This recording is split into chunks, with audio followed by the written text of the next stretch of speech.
एक आम घरेलू औरत से ताकत के ईवानों तक रसाई हासिल करने वाली अकलीम अख्तर, अलमरूफ जनरल रानी और साबिक फौजी डिक्टेटर जनरल याहिया खान के मुआशके की कहानियां जुबान ज़दे आम हैं।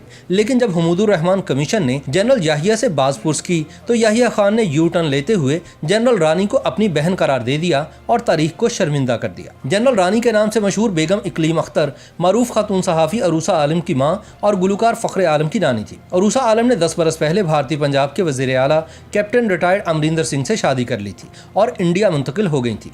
जनरल रानी का इंतकाल 1 जुलाई सन 2002 को लाहौर में हुआ। ताहम पाकिस्तान की सियासी तारीख में आज भी इनका नाम कई हवालों से जिंदा है। ये इकलीम अख्तर रानी कौन थी और इन्हें पाकिस्तान की ताकतवर तरीन खवातीन में से एक क्यों कहा जाता है? हालांकि ना तो वो कोई सियासतदान थी और ना ही किसी नवाबी या जागीरदार खानवादे से इनका ताल्लुक था और ना ही इनका वास्ता अदब या शो बिजनेस से था। इस पुरस्कार किरदार का असल नाम तो इकलीम अख्तर रानी था, लेकिन वो मुल्क के गोशे गोशे में जनरल रानी के नाम से मशहूर हुई। एक ज़माने में इनके मकाम और मर्तबे का अंदाज़ा इस बात से लगाया जा सकता है कि दिसंबर सन 1971 को जब पाकिस्तानी फ़ौज ने भारत के सामने हथियार डाले तो उसके चंद रोज़ बाद जनरल रानी को गुजरात में इनके घर में नज़रबंद करके बाहर पुलिस का कड़ा पहरा लगा दिया गया और साथ ही इनका फ़ोन भी काट दिया गया। नज़रबंदी के हुक्म में इन्हें तनबीह की गई कि वो कोई ऐसा बयान नहीं देंगी जो पाकिस्तान की सालमियत और दिफा के मनाफी हो। यहाँ सवाल पैदा होता है कि एक औरत जिसके पास कोई सियासी या फ़ौजी ओहदा नहीं था, उसका हुक्म मुल्क के सदर पर कैसे चलता था? उन्हें मुकामी अखबारात पाकिस्तान की मलिका क्यों लिखते थे और वो मुजरिमों को मुआफ़ी कैसे दिलवाया करती थी? और इससे बढ़कर वो मुल्क की सालमियत और दिफा के लिए इतनी ख़तरनाक कैसे समझी गई कि इन पर पहरा बिठा दिया गया? आइए जानते हैं। इकलीम अख्तर गुजरात के एक छोटे से ज़मींदार के घर में पैदा हुई। कुछ अर्सा तो वो स्कूल जाती रहीं मगर मैट्रिक पास ना कर सकीं। कम उम्र में ही इनकी शादी एक पुलिस अफसर से कर दी गई। ये शादी कई साल चली और इस दौरान ऊपर तले इनके 6 बच्चे पैदा हुए। यहाँ तक तो हालात बिल्कुल उस ज़माने के रवाज और मामूल के मुताबिक ही चलते रहे।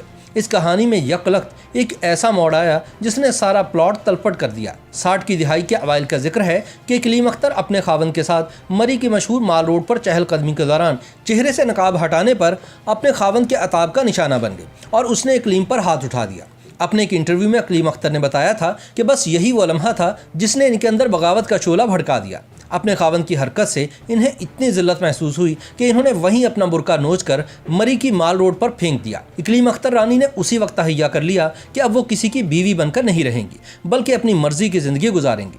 इसी इंटरव्यू में उन्होंने ये भी बताया था कि मैंने सोच लिया था कि मैं मर्दों को इन्हीं के खेल में शिकस्त दूंगी। मेरा खावन पुलिस में था, इसलिए मैंने बहुत से ताकतवर मर्दों को देखा था। इस दौरान मुझे एहसास हो चुका था कि तमाम ताकतवर मर्दों को अपनी भड़ास निकालने की ज़रूरत महसूस होती है और ये भड़ास किसी बिस्तर के साथी की सूरत में भी निकल सकती है। मर्द का ओहदा जितना बड़ा होगा उसकी ये ज़रूरत भी उतनी ही शदीद होगी।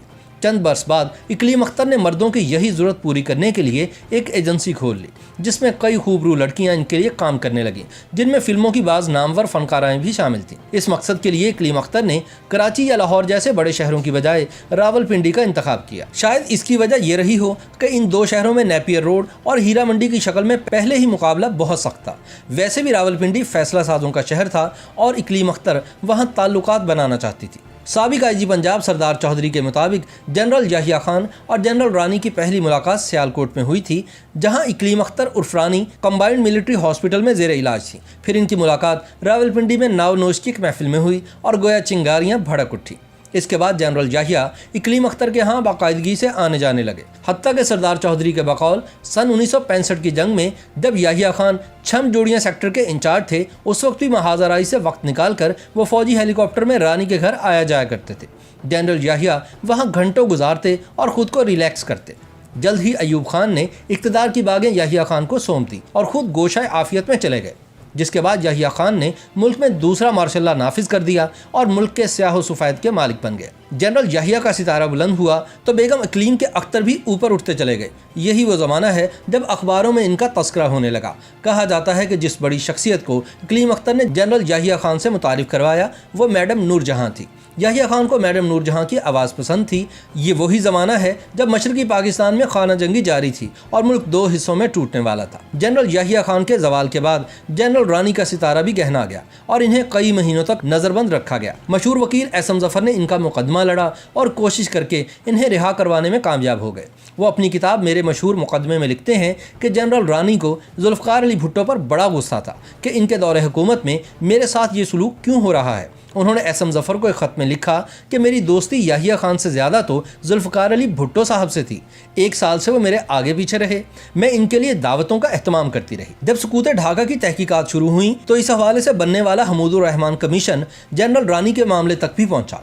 जब कमीशन ने याहिया खान से जनरल रानी के बारे में सवाल किया तो उन्होंने तारीखी यूटर्न लेते हुए कहा कि मैं रानी के ख़ानदान को उस वक्त से जानता हूं जब मेरे वालिद आगा सादत अली की बतौर एसपी गुजरात पोस्टिंग हुई थी। जहां तक इकलीम अख्तर उर्फ जनरल रानी की बात है तो वो मेरी बहन की तरह है। जनरल याहिया ने हमीदुर रहमान कमीशन के सामने जनरल इकलीम अख्तर उर्फ रानी को अपनी बहन तो करार दे दिया, लेकिन साबिक आईजी पुलिस सरदार मोहम्मद चौधरी ने अपनी आप बीती जहान हैरत में कुछ ऐसा लिखा है जो इनके इस दावे की मुकम्मल नफी करता है। सरदार चौधरी लिखते हैं, शाह ईरान सरकारी दौरे पर पाकिस्तान आए हुए थे। जब इनकी वतन वापसी का वक्त आया तो सदर याहिया खान अपने कमरे से बाहर आने का नाम नहीं ले रहे थे।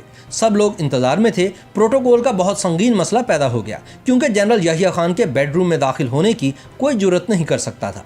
आखिर इनके मिलिट्री सेक्रेटरी जनरल इसहाक ने इकलीम अख्तर उर्फ रानी से कहा कि वो अंदर जाएं और सदर को बाहर लाएं, क्योंकि सिर्फ जनरल रानी ही इनके कमरे में बिला रोक टोक आ जा सकती थी। मिलिट्री सेक्रेटरी के कहने पर जनरल रानी जनरल याहिया के बेडरूम में दाखिल हुई तो उन्होंने देखा कि मुल्क की मशहूर तरीन फनकारा सदर के साथ मसरूफ़ अमल है।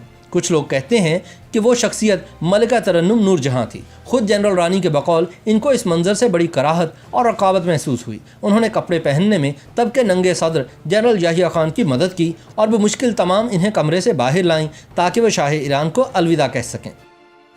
YouTube पर गूगली न्यूज देखने के लिए youtube.com की सर्च बार में गूगली न्यूज टीवी टाइप करें। गूगली न्यूज के पेज पर सुर्ख रंग के सब्सक्रिप्शन वाले बटन पर क्लिक करना ना भूलिए। YouTube पेज पर अपलोड होने वाली वीडियो से बाखबर रहने के लिए बेल आइकन पर क्लिक कीजिए। आपको हर नई वीडियो के बारे में नोटिफिकेशन मौसूल हो जाएगा।